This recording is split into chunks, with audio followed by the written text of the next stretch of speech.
And to say, when you can make them look what do you want them to look, then you have influenced them. Then according to the world system, you have become successful. So we have to beware, Christians, because there are many forces out there wanting to influence us. Napakarami mga tao, hindi lang sila nagnanais na tayo ma-influence, kundi nagpapakadalubhasa pa sila sa pag-influence ng iba. So there's somebody out there who's trying to get you, who's trying to influence you, and this can work against what God has in mind for you, because God is a perfect plan, and God is a perfect design for each one of us. But others are trying to frustrate that plan. So beware. Today we're going to discuss about this. Be your own person. Heavenly Father, we thank you for giving us this opportunity to worship you through songs, to express our love for you, our affection, our gratitude, our admiration, our awe, our worship. Thank you, Father, for accepting all of these expressions. Now may we delight you as we continue to ponder your words. Be our true speaker today. No one here, O Lord, has the right to speak to anyone of truth except you. So kayo, Panginoon, ang tunay na mangusap, gamitin niyo po inyong lingkod na daluyan ng inyong salita. At nawaan niyo pong katotohanan, hindi lang marinig, hindi lang maunawaan, kundi maipamuhay ng bawat isa sa amin. By the power and in the name of Jesus, we rebuke all work of evil, all plans of evil against this assembly. We destroy you by the light of Jesus Christ. And we render you powerless, crushed, and utterly destroyed in the name of Jesus. Father, let your truth prevail, let your Holy Spirit infill us. Descend upon this place, do your will, speak your mind out, bless your people, glorify yourself. In Jesus' mighty name we pray. Amen. So be your own person. Pwede nyo ba sabihin sa katabi nyo yan? Be your own person. Yan, huwag gaya-gaya. God designed the real you. Every one of us has a design. Everyone, katulad ng fingerprint, walang magkakamukha. So walang tao magkakamukha, pero lahat ng tao reflecting God's glory. Or every person is designed to reflect God's glory. Sabi sa Romans 8:29-30, for those God foreknew, He also predestined to be what? Like His Son, Jesus Christ, to be conformed to the likeness of His Son, that He might be the firstborn among many brothers. And those He predestined, He also called. So every person that accepted Jesus as Savior and Lord, or will accept Jesus as Savior and Lord, God already knew that beforehand. God does not cause us to accept or reject His Son, but because God is infinitely knowledgeable, He knows, even before it happens, who will accept Him.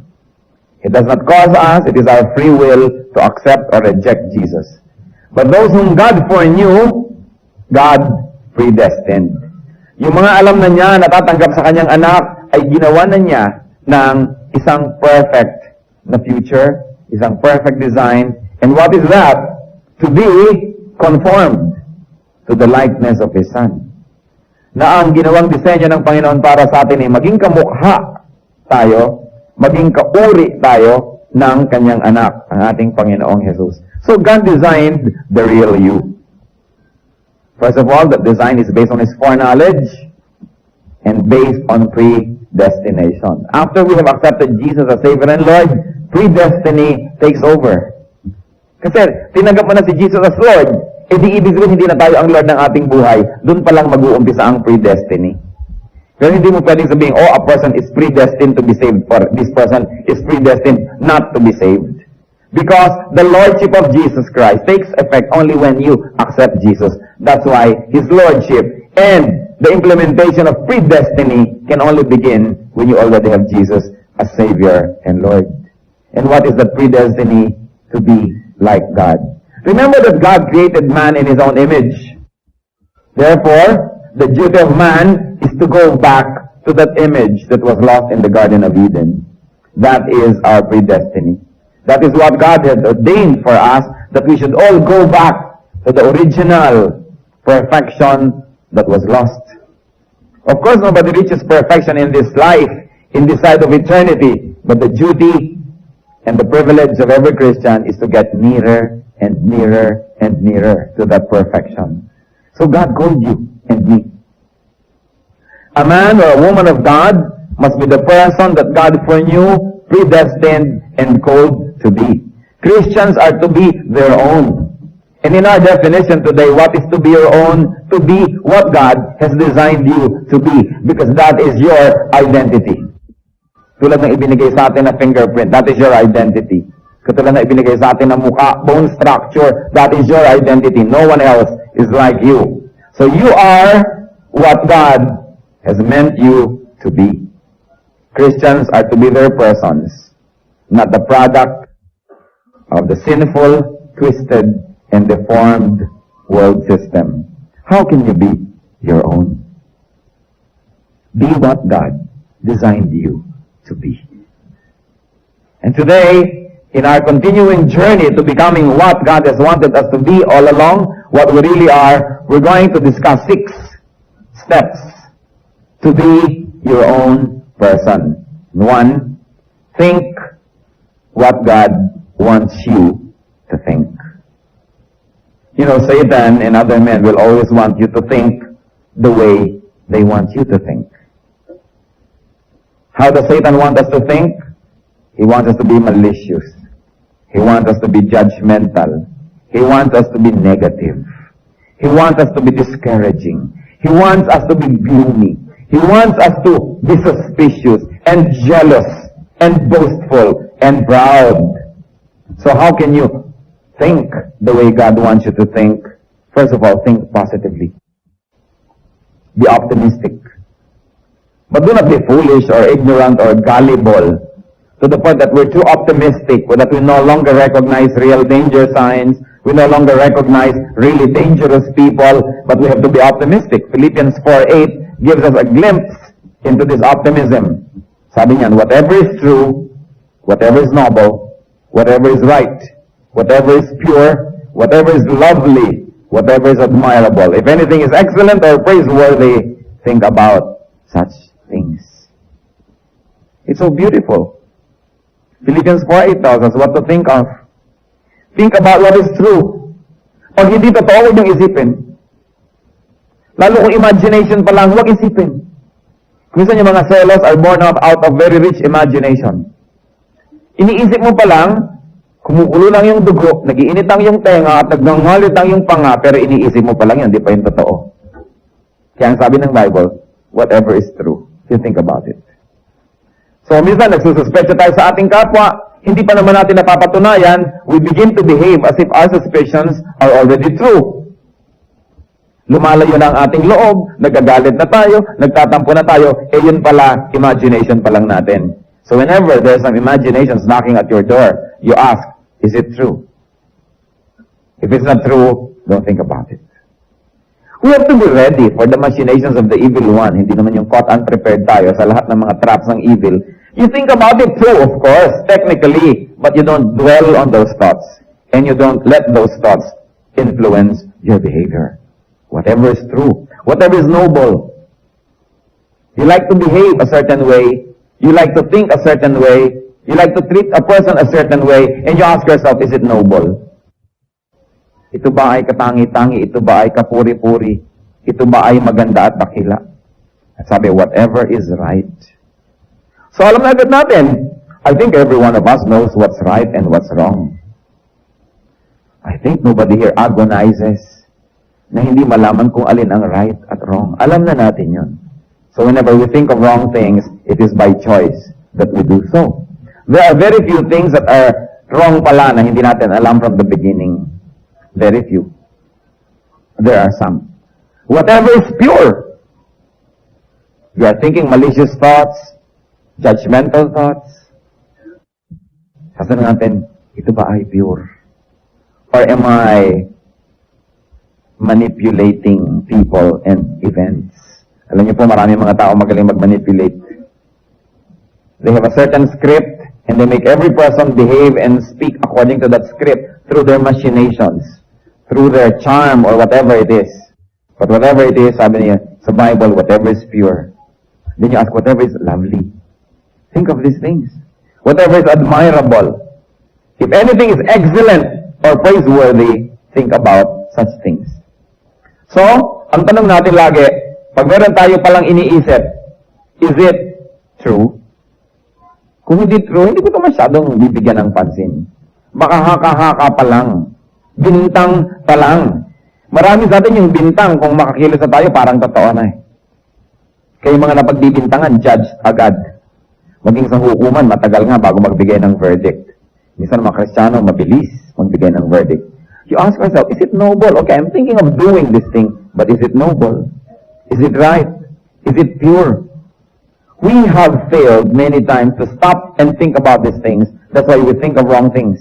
And whenever our thoughts are inclined towards a certain direction, be sure that your life will also follow that direction. Nauuna lang naman yung thought. Kaya binabantayan ang thought. Nurture pure thoughts. Sabi ng Psalm 33:5, the Lord loves righteousness. Natutuwa siya at lumiligaya siya kapag mayroong katuwiran, kapag mayroong righteousness in our lives. So we think about such things. So remember, one step in becoming your real you, think what God wants you to think. Kasi bibigyan ka naman ni Satan ng mga alternative thoughts. Ungodly people will suggest ungodly thoughts.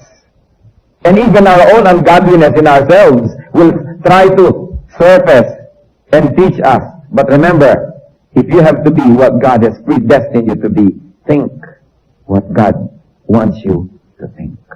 Then two. At ito, breakdown na lang yan. Yung think, overall na yun eh. See what God wants you to see.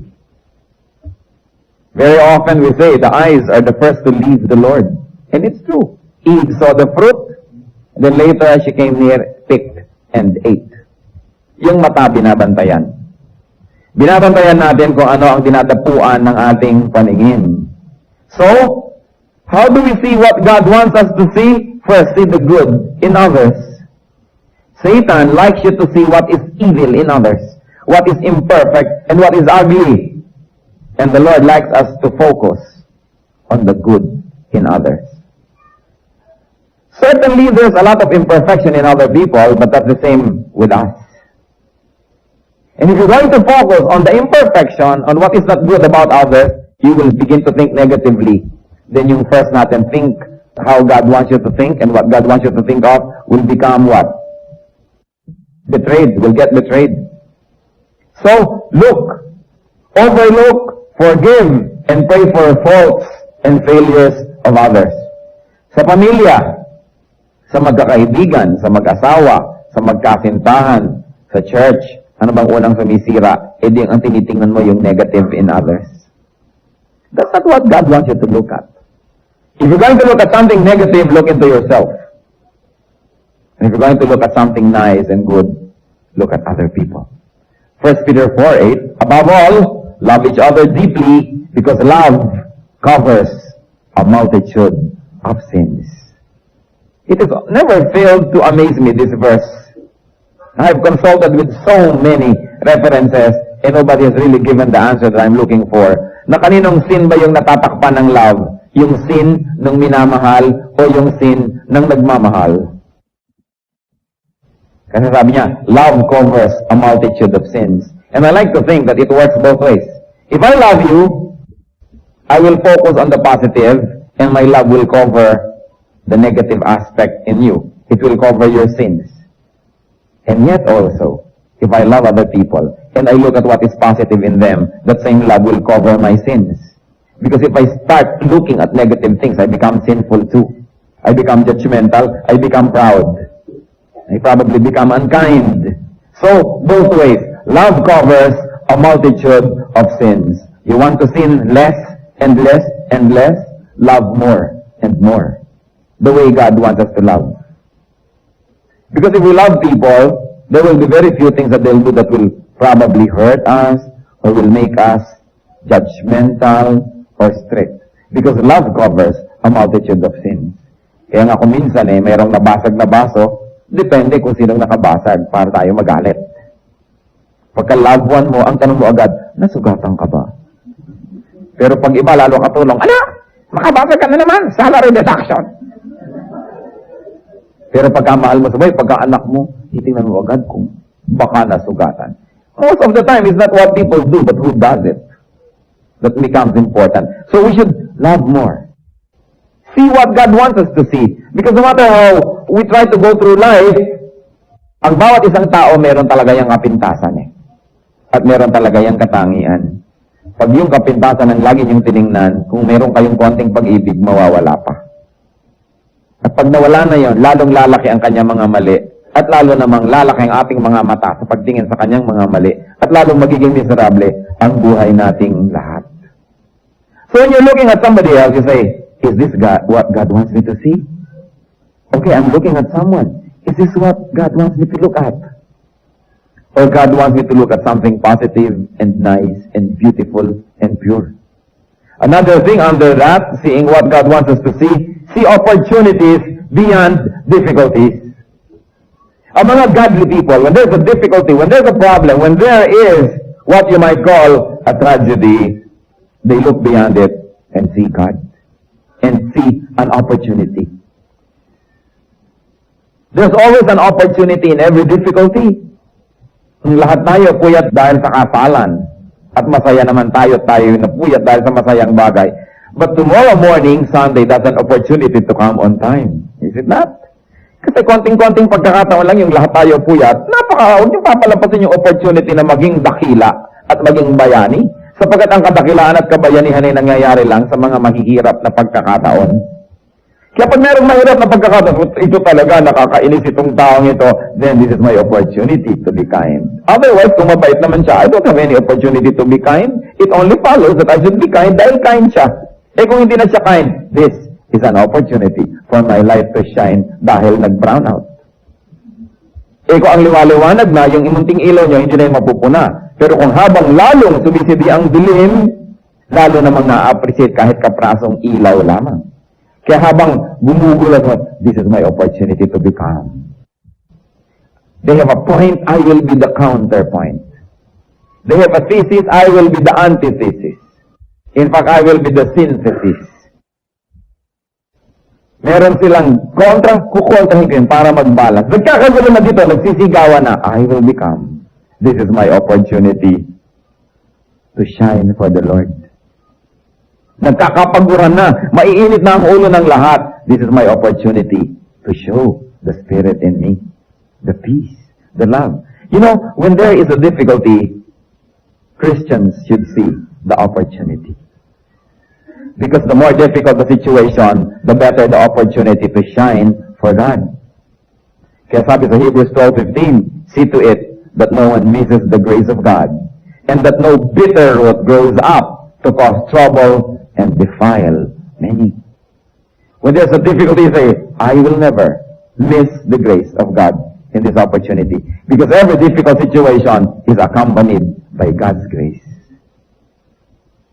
Those who don't pass the test only choose not to pass. But every difficulty, every problem is accompanied by a solution. Every question has an answer. Every challenge is an opportunity to be victorious. You want to be your own person? You want to be what God has wanted you to become all along? See what God wants you to see. Kung minsan, mayroong isang tao nakakayamot, ang gusto agad natin to get rid, to destroy, to annihilate, to totally pulverize, evaporize the person. You don't see the patient, the wounded person crying out to be healed. At lahat tayo guilty dyan. Kasi nakakapangyaring ating personal. Gusto agad natin, tayo makapangyari, tayong manalo. Tayo ang mag-prevail. But see, nasa isang taong nakakainis, there is a child or a patient asking to be loved. Can I tell you that the most unlovable persons are those that need it most? Kaya, opportunity yun. Huwag nating palampasin. Kung marami na tayong napalampas, huwag nating palampasin pa. O kaya huwag nating palampasin lahat. Meron tayong magagawa. In our journey towards godliness, to be our own person, number 3, hear what God wants you to hear. Christians, you choose what you listen to. Hindi ko yata papayagan na ang tenga ko tambakan araw-araw ng mga tao ng complaints, ng gossip, ng slander, ng mga reklamo, ng mga paninirang puri, at ng mga kung ano-anong mga nakakapabagsak ng damdamin. At ang tenga ninyo ay inyong pag-aari. May karapatan kayo na papasukin at hindi papasukin ng mga tunog na hindi ninyo ibig. Remember na hindi basurahan ang inyong mga tenga na willing tayong tanggapin ang lahat ng ipaparinig sa atin ng mundo. So that when people come to us, always complaining and always with God, they say, excuse me, don't pollute my ears. Wala ka nang ginawa kundi tambakan ng mga kung ano-anong mga nakakainis na bagay ang tenga ko. Kaya kahit anong ligaya ko, pag nakausap kita mamaya, down and out na rin ako. At ang galit mo, nagiging galit ko na. Ang giyera mo, nagiging giyera ko tuloy. Teka muna, tenga ko yan, wala kang karapatan. You choose what you hear. And you have a right. Di ba ayaw nyo na, lote nyo, tinatambakan ng basura ng kapitbahay? Alam nyo ba na mas mahalaga yung tenga nyo kaysa sa lote? Pero marami tayong naririnig. Naririnig mga advertisements. Always telling you na kulang ka. Hindi ka maganda. Pangit ka. Kaya kailangan mo ang produktong ito para ka gumanda. Kulang ang iyong ganito. Hindi ka tama. Lagi na lamang na you're inadequate. You have a right not to listen to these things. Hindi nyo papayagan na lagi nyo nadidinig yung mga advertisements na yan. Hindi natin papayagan na lagi natin nadidinig yung mga worldly music that affects us. Hindi natin papayagan na may mga tao, mga chismosa, na walang ginagawa kundi bubulong-bulong sa atin. Lalapit sa'yo, sa ilang saglit, ang gagaling. Kahit hindi bumubuka ang bibig, may nasasabi. Alam nyo yun, yung sabi, nakikita siya, ayan, dadating na siya. Tingnan na ang diet niya. Hindi naman gumagalaw ang labi niya, pero nakakapaglagay ng lason sa inyong tainga. Lalong-lalo yung mga may hawak na pamaypay. Oras na tinakpan niya ng bibig, may mga lasong lumalabas dyan. Dalawang ginang na nagaganyan na ng pamaypay na may kabuktotang nangyayari. Mag-ingat, hindi nyo kailangang marinig yun. And you can direct with people. Kung napapansin ko, kung darating ka na lang sa akin, wala ka nang ginawa, kundi isiraan yung pinsan natin na yan. Huwag mo nang lasunin ang isip ko. Kung nagagalit ka sa kanya, huwag mo akong gintamay. You have a right to protect your ears from pollution. Sabi ng Mark 4:24, consider carefully what you hear. At diba, totoo nangyayari yan eh. Marinig lang natin ang complaint ng isang tao against another person, kampi na tayo sa kanya. Kung sinong unang magsumbong, siya na ang nakakampihan. Binabantayan ang tenga na yan. Akala natin kung minsan ang tatalino na natin eh. Yun pala tayo mga tau-tauhan na kung anong naibubulong sa atin, yun naman ang namumulaklak sa ating buhay. Kaya naman ang isang lalaki, mahal na mahal ang kanyang nanay, pero matapos marinig ang kanyang asawang bubulong-bulong ng 5 taon, ayaw nang pumunta sa nanay niya. May mga ganon. Mga padaplis, unti-unti, but over time, it will, ripen into an evil fruit. Nai-influence tayo. Isipin ninyo, kung minsan may napapalo kang anak, kung minsan may napapagalitan kang tao, dahil may nagbulong sa'yo. Minsan meron ka isang empleyado o katulong, natutuwa ka, pero eto ngayon na isang kapatid mo, yan namang katulong mo, pagka wala ka, mamaya galit ka na rin. Sometimes without even verifying the details. Be your own person. Huwag tayong maging parang pinaglalaroan ng iba na oras na nabulungan, yung behavior natin na i-influence na nila. You cannot be godly unless you are your own person. Na meron kang sariling paninindigan. Na hindi lahat ng ibinubulong ng iyong asawa, ng iyong nanay, ng iyong anak, ay paniniwalaan mo agad. Kailangan tinitimbang ang lahat. Because remember that the devil spoke to Eve through the serpent. Huwag niyo naman tawaging ahas ang inyong asawa. Baka puluputan kayo niya. Diba? Pero nangyayari yun. Kadalasan yung asawa, napakalaking negative influence niyan. Binalasa ng inyong isipan laban sa inyong mga sariling kamag-anak o minsan laban sa inyong sariling nanay. It can happen. So, kailangan binabantayan. And then number 4, in our journey, say what God wants you to say. Yung mga unkind and harsh and critical words have no place in the Christian vocabulary. But remember this, Christian, are you listening? the enemy will tempt you to say what he wants to say through you. The enemy will tempt you to speak the way he speaks. And the enemy will tempt you to be his spokesperson. Never let it be. Never let it be. Kung minsan gusto ng demonyo na pag-awayin ng dalawang tao, so sa'yo ibubulong para ikaw ang magsalita nung siya ang gustong magsabi. But he cannot say that. Wala naman siyang vocal cords. He does not enter the physical world. So he will need your physical body. He will need your mouth and tongue to speak on behalf of him. And you don't allow that. Meron siyang mga pusong gustong sugatan sa pamamagitan ng salita, palibas at wala siyang boses, ang boses natin ang gagamitin. I-influensyahin tayo para oras na umandar ang ating mga dila sa bawat pilantik ng tan wants you to say. Kapag ka merong mainit na pagtatalo o kaya merong napakahirap na sitwasyon, gustong-gusto mo nang sakta ng damdamin ng mga tao at murahin sila at magsalita at manumbat. Say to yourself, wait, is this what God wants me to say? Dahil pag nasabi natin, hindi ito ang gusto ng Diyos na gusto kong sabihin, definitely you are serving the interest of the evil one. Grabe ang deception. All around, there is deception.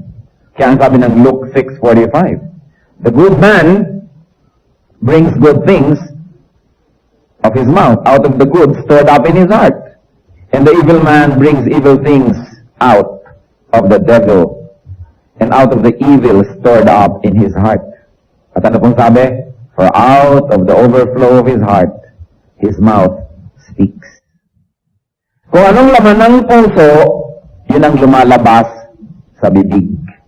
Kaya binabantayan kung anong naririnig, kung anong nakikita, sapagkat yan ang entry point into the heart. At pag lagi tayo nakakakita ng evil, lagi tayo nakakarinig ng evil, ang laman ng puso evil, pagbukas ng bibig, yun ang lalabas. Natural. Para rin kung ano ang labas ng sikmura, when we throw up, that is what will come out. Ano nga namang maiba? I remember one particular time, one of my friends owned a very fancy restaurant, and there was this girl who was trying to project na siya yata ay society girl or whatever, at ang arte-arte niya, at kung ano-ano mga kasupladahan ng pinaggagawa niya, bigla siya nag-throw up. Ano ang nakita ng mga waiter na isinuka niya? Munggo. Sabi ng waiter, munggo lang pala kinain mo kanina, ang supla-suplada mo pa ngayon. O ganon, ano bang laman ng sikmura? Lumalabas when you throw up. Kung ano laman ng puso, yun ang lalabas. Kaya pag nakita yung tao, laging reklamo ng reklamo, laging chismis ng chismis, alam nyo na, punong-puno ng evil ang puso ng taong ito. Kailangan ipag-pray, kailangan mahalin, pero hindi dapat pakinggan. Maraming ganon. So say what God wants you to say. In a very difficult situation, you're tempted to open your mouth and say, Lord, is this what you want me to say? Hindi naman mahirap malaman eh. Hindi mahirap malaman. Hindi lang tayo dapat pabigla-bigla. Kasi yung salitang nabitawan lang, hindi na kayang bawiin. Kahit 1,000 sorry ang sabihin mo, hindi na kayang bawiin ang salitang nabitawan na. Kaya dapat nag-iingat. Do not be the devil's spokesman. And do not be other people's spokesman. Marami mga tao magaling magpaikot eh. Galit sila doon, hindi nila mapagalitan, ikaw ngayon ang gagalitin nila para ikaw magalit. Meron silang taong gustong pagsabihan, hindi nila masabihan, sa'yo ngayon ngulngol ng ngulngol, sa'yo ngayon bulong ng bulong. Mamaya, kung hindi nyo babantayan, sinasabi nyo na doon sa tao ang gusto niyang sabihin, pero hindi niya sinasabi dahil kayo ang ginagamit niya. Madalas yan. Napakadalas. Kaya babantayan natin, teka muna, bakit ba ako ginagalit? Gusto mo siguro awayin ko siya para sa'yo. Kasi nga, napakaraming tao nagmamanipulate. They manipulate others. They make you angry so that you will fight their battles for them. So that you will fight God. Yan ang gusto ni Satan eh, labanan ng Diyos. So ang ginagawa niya, tayo ang kanyang nililinlang para tayo ang lumaban. So we will fight his battle. Don't you be deceived, Christians. Kaya ang sabi sa Bible, be as innocent as doves, but be wise as serpents. Huwag tayong mga uto-uto. At sino naman ang may access na maglagay ng basura sa ating tenga at sa ating mata? Ito yung mga taong malapit sa atin. Kaya bantayan ang mga taong malapit sa atin. People make us hear and see and then say what they want us to say. Be careful. Say good, soothing, healing, comforting, encouraging words. Sabi sa Colossians 4:6, let your conversation be always full of grace, seasoned with salt, so that you may know to answer everyone. Our speech must be seasoned with salt. In other words, yung walang lasa, walang kwenta, dapat may lasa. At hindi lang yon, yung salt stops decay. Kaya kung decaying ang ating tampakan ng asin. Parang daing, di ba? Tumitigil ang kanyang pagka-decay pagka inaas na ng gusto. Pag kulang sa asin, madaling masira. Kaya sabi, let your conversation always be full of grace, seasoned with salt. I praise God that I am very aware whenever people are trying to manipulate me. Although marami pa rin nagtatagumpay, pero marami pa rin hindi nakakalusot. When people try to manipulate you, especially if you are in a position of leadership, there are some people who don't have that influence or what you might call power. So they will try to influence you so you will move on their behalf. You say, teka, inuuto ako nito. Minamanipulate niya ako. At hindi kakaunti, nakita ko mga asawa na kung get-grade na ninyo, 1, flat, 1, ang galing mag-manipulate ng asawa. Galing, lalo ang mga Pilipina. Talagang pwede mong bigyan ng mga award sapagkat kumisan na ilalayo ang asawa sa sariling ina. At talagang pag nag-manipulate, akala pa ng lalaki siya pa ang may corona. Dahil habang minamanipulate ka, inuuto ka pa. Nga may gagawin ka, akala mo desisyon mo talaga yan, pero hindi pala, bulong ng kung sino-sino. Be careful. And women, even men, if you find that you have this nature in you, get rid of it. It's not godly. We should not manipulate others. God does not even manipulate us. God even gives us free will. Do not be manipulative. Let your conversation be always full of grace, seasoned with salt. And then number 5, do what God wants you to do. Kulang yung strength of character na hindi nila namamalayan, sila yung minamanipulate na ng iba. Ginagawa na nila yung hindi nila dapat gawin dahil nai-influensya sila ng iba. So we become angry with our enemies, we quarrel with our enemies, and in the end, we fight their wars. Pinagtatawanan tayo ng evil one when that happens. Kaya sabi lagi sa Bible, be full of wisdom. Be full of wisdom. Do what God wants you to do. So whenever we're going to take a course of action, you ask yourself, is this what God wants me to do? Gusto ba talaga ng Diyos ito? O ako'y na-deceive lamang? And finally, go where God wants you to go. Why? Because God will accompany you. Wherever He wants you to go, He will accompany you with grace, with protection, with success, with peace. Be where God wants you to be. Sabi sa Isaiah 48:17, this is what the Lord says, "You Redeemer, the Holy One of Israel, I am the Lord your God, who teaches you what is best for you, who directs you in the way that you should go." Christian, be your own person. Do not be vacuum-headed. Do not be manipulated by others. Control your thoughts. Alam niyo yung vacuum, kahit ano, hinihitit.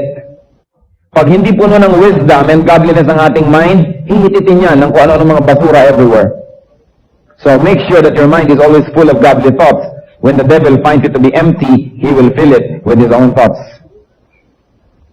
Do not be a captive audience of anyone. Control your sight. Choose what you will see. At this point in my life, I read many letters, but I should tell you that there are letters I do not read. It is my right not to read anything that I don't want to see. You can never imagine what kind of letters I get. What kind of indecent proposals I get. And I said, kilala ko na tong letter na to. I will never read it. I refuse to read it. Why should I allow a person to unburden that person's thoughts into me? Di ba pag meron tayong gustong sabihin, pag nasabi na natin, lumuluwag ang ating loob? At sino ang sumikip ang loob, yung napagsabihan, inilipat natin sa kanya. I refuse. Kung ano man ang nararamdaman mo, sarilihin mo na lang. Huwag mo lang ilipat sa akin yan. Buntot mo, hilahin mo, at bakit mo sa akin ipapahilay ang iyong damdamin? So, ganun. Hindi nyo binabasa lahat ang ipinapadala sa inyo? That's why it is very, very unethical, especially in this electronic age, to be sending messages that are unsigned. Yung mga kung ano-anong code, hindi mo kilala, it's very unethical. You have no right to enter a person's mind with your thoughts without even having the decency to sign your thoughts. Kung minsan may magbibip sa akin ako ano-ano. Magaganda naman. Kaya lang mag-isip ka, sino to? Bakit mo ako ginaganito? Anong karapatan mo na pag-isipin ako sa oras na to? And so, yan ang mga intrusion sa ating buhay. Mabuti pa nung araw walang telepono, walang fax, walang mga beeper. Kung hindi person to person makipagkita sa'yo, hindi masasabi ang layunin. Pero ngayon, it is so easy to hide in the dark and yet be able to unload your garbage into another person's mind. I tell you this, be the guardians at the doors of your eyes and ears. It is your basic right not to see what you don't want to see and not to hear what you don't want to hear. Do not let your mind become a blank tape na kahit ano na lamang i-tape ng iba pumapasok tuloy. Tanggalin niyo yung parang tenga, no taping allowed. Hindi ko pwedeng pakinggan ang ayaw kong pakinggan. Sino magbigay sa'yo ng karapatan na mapaluwag mo lang ang dibdib mo, ipapasok mo sa tenga ko ang laman ng iyong dibdib, lalo kung ayaw kong pakinggan yan. It is my basic.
Human right not to hear what I don't like to hear.